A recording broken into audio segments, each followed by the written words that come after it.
Yeah, good morning. I'm Swati. How are you? Yeah, hello, I'm Taran. I'm great. Oh, wonderful. I don't think we have had a session before this, right? Yes, yes. So this is our first session. Okay, then. Before we begin, would you like to tell me something about you? Yeah, why not? My name is Taran Kumar Tomar. I'm from Mathura, and currently I'm working as a facilitator in an NGO with the name Freedom Employability Academy. Okay, wow. And So what does it focus on? Yeah, sorry. yeah, so I think you are asking regarding facilitation. Yeah, yeah. Yeah, actually, a facilitator is a kind of person. In simple words, you can say it's an English teacher. Okay, okay. Mhm. Okay, and not basically English or grammar. We help students to develop their personality and improve their Mhm. employability skills. Okay, It's a okay, startup by an I. Name of the person is Mr. Deepak Chopra. okay. Hmm. Okay. So So I I'm guess just a part of. the whole NGO focuses on teaching children, poor students like that. Yes, exactly. Not children. We are helping students who are above 15, and Oh. like basically, what is the objective? The objective is to improve the employability skills of the students. That includes English, ethics, moral, and Mhm. all related things. Like there are some basic protocols that you should be aware of to work at any walk of life. For example, either you are a government employee or private employee. So there are some basic protocols that you should be aware of. So Mm, that we help students absolutely. to develop. That's great. That's great because I think there's a lot of untapped potential in these people, but just because lack of guidance, they're not succeeding. So, wow, that's a great initiative, and congratulations for being a part of it. Yes, thank you. Like, If I talk about the topic, so mm-hmm, the topic is like food and restaurant. And mm-hmm. like I'm a kind of person who is not fond of eating so much. Like I just eat whatever I get. I'm not so much interested in like this is something that I should eat or Mhm. so. If you are comfortable, shall we talk about any other topic? Yeah, yeah, sure. We can cover anything and everything you'd want. The main purpose of having these topics is that they are like very generic topic and you often get to talk about it like once you're hanging out with your friends, food comes up like what is everybody ordering, are you a vegan, do you like cheese, like things like these just come up. So just for you to build that regular conversation, that is the motive of the topic. But if you don't want, we wouldn't, like I wouldn't force you that no talk about food. But the motive is like different. It is not to force you into talking, but just to build a regular conversation, right? Let's start with another topic then, Yeah, or food. not food. I would like to talk about this language English because I'm so much Okay. passionate about this language. So I just want to Mhm. know from you how's your journey been so far, and if some guidance which you can give so that I can also pass it to my students to become more fluent in speaking.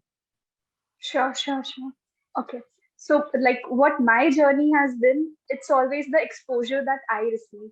In my family, people are like into reading, into speaking. So, I got the right exposure. So, for anyone to excel at that language is when everyone around them is speaking and doing the same things a good speaker should do.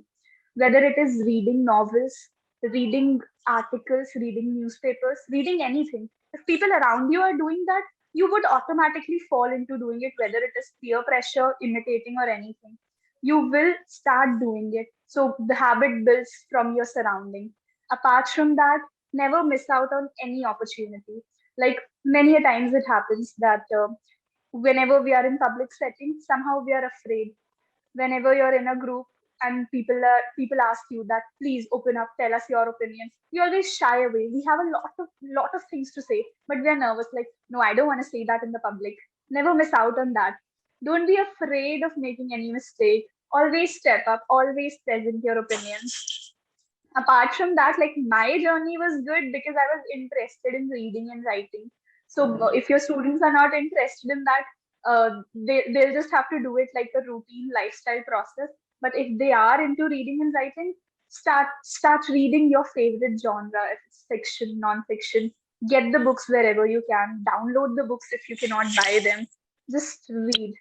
Apart from that, since I also write, it would depend what kind of content they want to write. Many people are like inborn poets, and they'll write just beautiful poetry. If any of your student is like that, I just cannot believe how people are like rhyming and containing their thoughts in like small lines. I write like long sentences. So if they are into it, it's a very difficult art to form small things. So if you can, if your students can, it's a wonderful art to try poetries. It's just that you need to explore, dive into everything. You'll get to know what suits you best, what can you excel at. Yeah, I mean, and that should be pretty much it. Uh, and Yes, exactly. any view that you want to share, like your experience with Yeah, English? uh, I do agree with you. Like we have to focus on the four pillars, or you can say four strands. First one is reading, listening, writing, and speaking. If I talk about reading and listening, it is just like input. Like when you read something, then you Mhm. consume some content, some words in the form of vocabulary, in the form of ideas, thoughts, opinion. And if I talk about reading, and reading is also the same. Listening and reading, you are consuming something. And without consumption, you cannot give output. Like it is like without input, there is no output.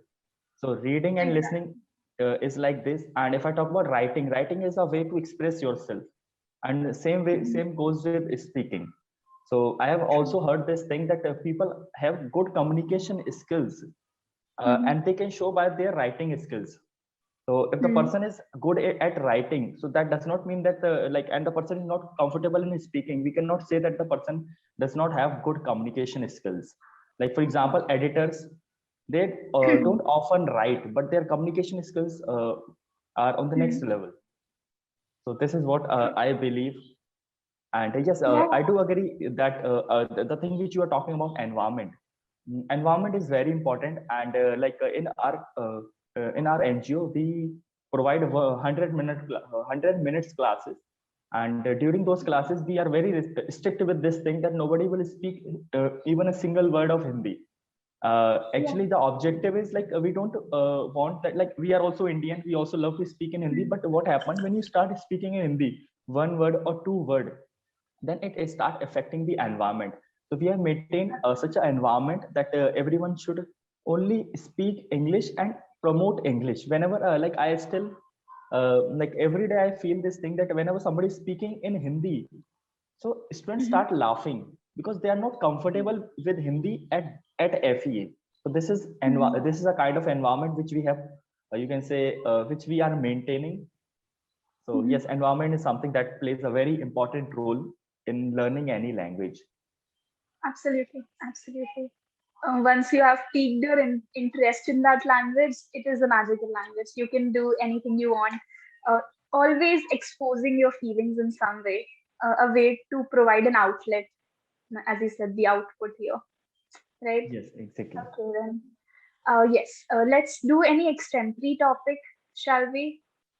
Yeah, I have one follow-up topic also Yeah, on the yeah, sure, same. sure, sure. That Yeah. is the challenges which people are facing, or the Mhm. challenges which students usually face in learning English. For example, pronunciation, grammar, and intonation, word stress, and all these things are, you can say, some common challenges which students faces.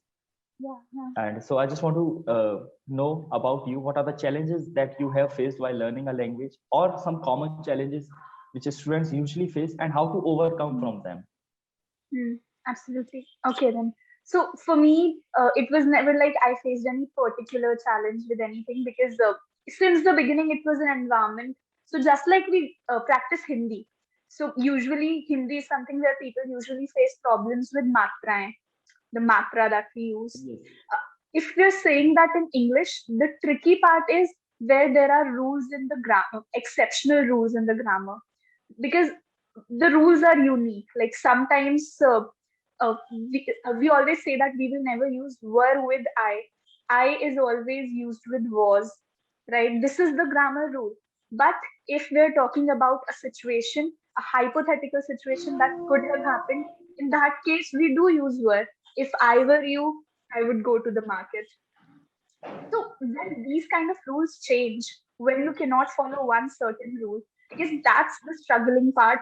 But with enough understanding the reason behind every rule, instead of just mugging up the grammar, instead of just mugging up whatever is presented, when you understand the deep rules of it, why it is happening. Like I just feel whatever you're doing, whether it's English or anything, if you present the why is it like that, half of your problem is solved. So I feel that only the exceptional rules in English is the basic problem that nearly every student faces. Even I faced that. But when you understand it, how it happened, why it happened, it just gets sorted pretty well. And as you grow up, you come across various issues, the new words, the vocabulary, how to use these tricky words, the usage of those words. But all the issues, apart from that intonation, like many people don't understand which word to stress. It is difficult. Like you cannot just learn that, okay, in apple, you have to stress in the middle syllable. This cannot be taught because there are billions of words. You cannot teach anyone like this. So the only solution to all these issues is practicing. Practice it so much. Listen observantly. Like don't just hear it, whatever people are saying. Try to grasp whatever they're saying. Then only you'll be able to like be a fluent and exceptional speaker. So that's what I have seen. Yeah, What struggles? Yeah. What struggles have yes, you I do faced? agree with you. Struggle which I have faced. Before that, I want to say one thing regarding this in intonation and word stress. By the way, both the concepts are different. Intonation is focusing on, you can say, when we stress on any word, and word stress when we are focusing on any part of the word, that is syllable of the word, and it's completely, you can say, fine not to learn the rules, because we cannot learn the rules, because the rules are like put on first syllable when there is two syllable word, when three syllable word, consonant sound, vowel sound. So these are so Iambic complicated. pentameter. Right, right. Yeah. I don't know. Have you heard of iambic pentameter? Actually, no. Can you please No. throw some light? So, like in a sentence, when you form a sentence, there's always in one word, if there are two syllables, so it's either unstressed first, then stressed, and the pattern follows. Every word will have like two syllables, unstressed and stressed. No word will only have, unless it's a one syllable word, then it can be stressed or unstressed. So, like, there's always a pattern when you make a sentence. So when you use unstressed, stressed, unstressed, stressed 5 times, we call it iambic pentameter.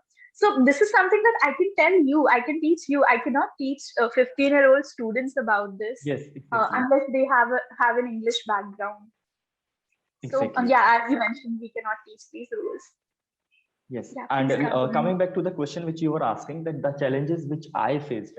Yeah, so I was so introvert. So the first challenge which I have faced was that was related to confidence. And anyhow, as I am working in this NGO, earlier I was a student of it, and Mm, that was a good fortune. You can say good fortune, because of that only my hesitation was removed. I got comfortable with the students. I got comfortable with the stage. So that challenge, the confidence was removed then and there. And if I talk about the another challenge, that was pronunciation. You know, we mm. have so much mother tongue influence. For example, earlier I used to call it what, Okay. and it is what. It is what. Yeah. And Mm. I was not able to differentiate between she and she, like that sh sound. Okay. Mm. Yeah. That also I used to call it she is going, and that should Mm. be she is going. So that was related to pronunciation. After that, you can say my body language was not in control. I was so much Mm. energetic. Now you can see I have learned something about body language.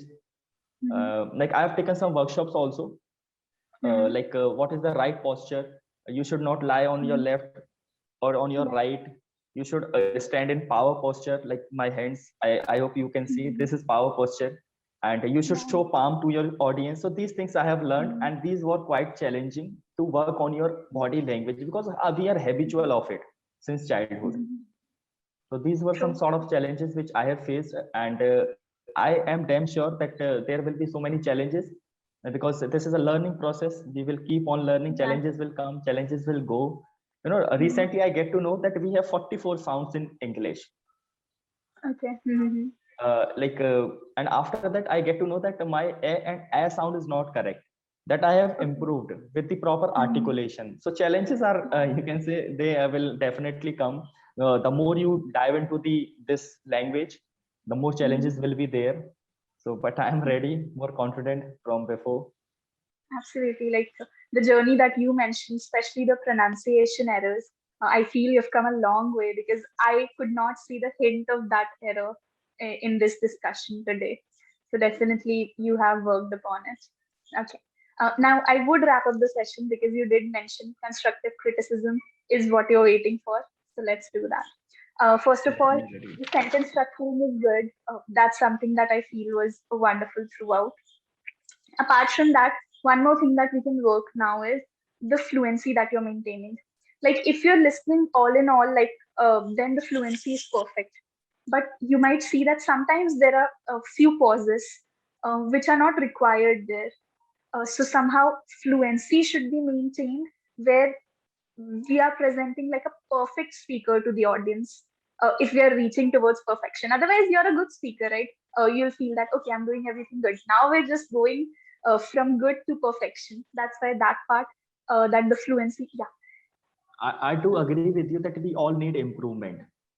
True, So true. yes, I also Exactly. need improvement. This is my area of improvement. Yes, I usually take Yeah. unusual break. I do completely agree. Yeah, so Please that is carry just on. something. Yeah. Apart from that, one more thing that we can work on is vocabulary. Maybe we did not get to discover a lot of topics. That's why you did not get to present your words, all the words that you're aware of. But I would still suggest that in whichever scenario you can present a good vocabulary, do present it. Like when you're describing about your work, do mention that how it is influencing you and influencing other people, the positive impact, the way it has revolutionized everything. The words that you use will cause the major impact. The thing that you're doing is phenomenal. It just needs the right projection to pull everyone's attention to that work. So I feel the vocabulary can definitely improve. Other than that, I did not see any other area of improvement.